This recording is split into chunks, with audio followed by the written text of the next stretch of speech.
ഇതിലേക്ക് അല്പം പുളി കൂടി ചേർക്കാം. നമ്മൾ കറിക്കൊക്കെ അരച്ച് ചേർക്കുന്ന പുളിയാണ്.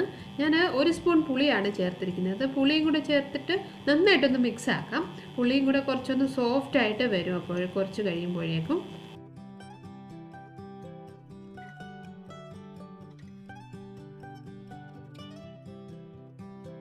ഇപ്പോൾ നമ്മൾ പുളിയും ഉപ്പും ചേർത്തിട്ട് മിക്സ് ചെയ്തിട്ട് അല്പസമയം കഴിഞ്ഞിരിക്കുകയാണ്. ഇനി ഇതിലേക്ക് 1.5 ടേബിൾ സ്പൂൺ എണ്ണ ഒഴിച്ചു കൊടുക്കാം. നന്നായിട്ടൊന്ന് മിക്സ് ആക്കാം.